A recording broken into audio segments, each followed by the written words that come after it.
और राष्ट्रीय खेलों के बारे में और बात करने के लिए हमारे साथ जुड़ रहे हैं हमारे खेल संवाददाता गौरव कुमार जी। गौरव, हर दिन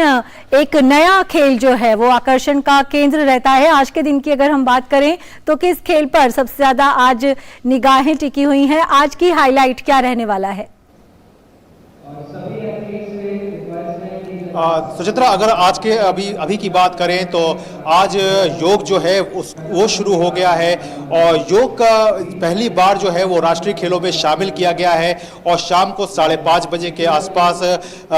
वुमेन्स टीम का जो है वो फाइनल मुकाबला जो है वो खेला जाएगा। तो कह सकते हैं कि योग को लेकर के काफ़ी उत्साह भी है और काफ़ी एक कहना चाहिए कि लोगों के अंदर, क्योंकि हमने देखा था कि पीछे जब खेलो इंडिया में योग को शामिल किया गया था तो वहाँ पे काफ़ी ज़्यादा लोग पहुंचे थे योग को देखने के लिए कि आखिरकार एक प्रतिस्पर्धा के तौर पे योग किस तरह से सामने आता है। और अब जबकि नेशनल गेम्स में इसको जगह मिली है तो अब यहां पर किस तरह का जो कंपटीशन है वो देखने को मिलेगा। और इस वक्त मैं आपको सूचना बता दूं कि इस वक्त हमारे साथ यूपी वुमेन्स टीम की कोच मोनिका मौजूद है। आइए उनसे बात करते हैं और जानने की कोशिश करते हैं कि वो कैसे देखती है। आप बताइए, योग को सबसे पहले अब पहली बार है ये कि नेशनल गेम्स में शामिल हुआ है, तो और क्या कहना चाहेंगे, किस तरह का उत्साह जो है वो आपकी टीम मेंबर्स में था और आप लोग किस तरह से उत्साह के साथ यहां पर पहुंचे हैं? किसी भी एक योग पर्सन के लिए ये बहुत ही बड़ा, एक कह सकते हैं कि गौरवशाली बात जिसे बोलेंगे, एक गौरव की बात है कि आज योग को जो इतने मतलब सालों पुरानी, हजारों सालों पुरानी जो विधा है, जो हमारे वेदों में दी है, जो हमारे ग्रंथों में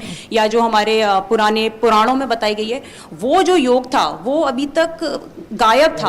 अब वो आया एक इंटरनेशनल मंच पर, एक राष्ट्रीय मंच पर, एक अंतर्राष्ट्रीय मंच पर। तो ये हम लोगों के लिए बहुत ही गौरव की बात है और ये बहुत ही स्वर्णिम दिन है हमारे लिए कि आज राष्ट्रीय गेम में योग को एज अ स्पोर्ट्स शामिल किया गया। तो ये हमारे बच्चों के लिए, कोचेस के लिए, जो योगीज हैं, जो योगा टीचर्स हैं, उन सब के लिए बहुत ही गौरव की बात है। तो जैसे आपने देखा कि इससे पहले खेलो इंडिया में योग को शामिल किया गया था, तो क्या कहना चाहेंगे कि किस तरह का एक जो खेलों में बदलाव आ रहा है उसको आप किस तरह से देखती हैं? खेलों में बदलाव को मैं इस तरीके से देखती हूँ। सबसे पहले मैं धन्यवाद करना चाहूँगी हमारे माननीय श्री प्रधानमंत्री नरेंद्र मोदी जी का, जिन्होंने गेम्स को, जिसमें योगासन को सबसे पहले 21 जून 2015 को इंटरनेशनल योगा डे हमारा जो बनाया गया। योग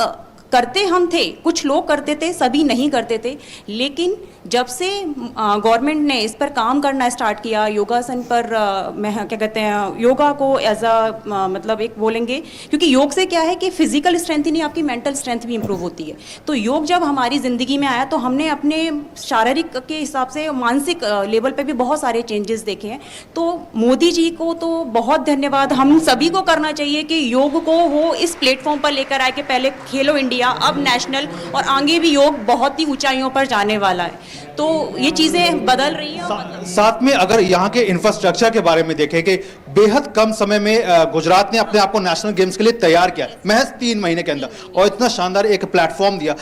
उसके बारे में क्या कुछ कहना चाहेंगे एज ए एथलीट या फिर एज ए कोच? आप इस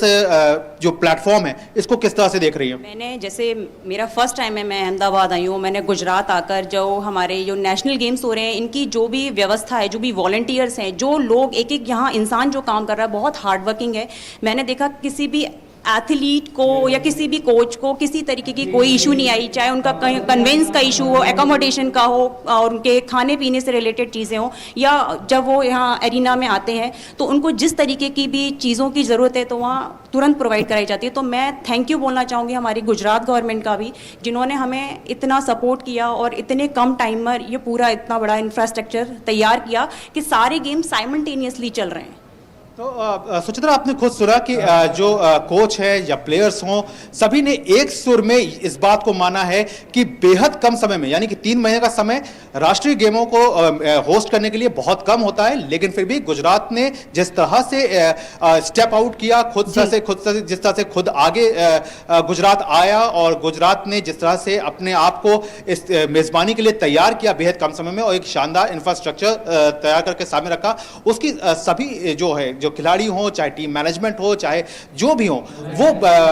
पूरी उसकी प्रशंसा कर रहे हैं। और केवल प्रशंसा ही नहीं, बल्कि जिस तरह से यहाँ पे एक जो इंफ्रास्ट्रक्चर जो तैयार हो रहा है उसकी अगर बात करें तो ये केवल एक खेल तक ही सीमित नहीं है, बल्कि जो बाकी खेल हैं उसमें भी ये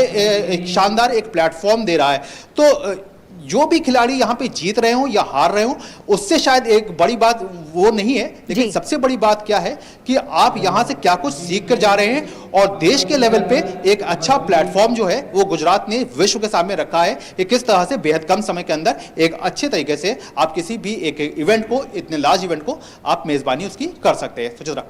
जी, वाकई गौरव, एक बहुत बड़ा प्लेटफॉर्म मिला है, हम कहें राष्ट्रीय खेलों के रूप में योग को एक खेल के रूप में भी, वहीं खिलाड़ियों को भी, और उम्मीद करते हैं कि इसी तरह से ये जो राष्ट्रीय खेलों की जो हम कहें कि एक कड़ी थी, 7 साल के लिए रुक गई थी, इसी तरह से आगे बढ़ती रहे, नए नए खेल जुड़ते रहें, खिलाड़ियों को मौका मिलता रहेगा। बहुत बहुत शुक्रिया इस तमाम जानकारी के लिए।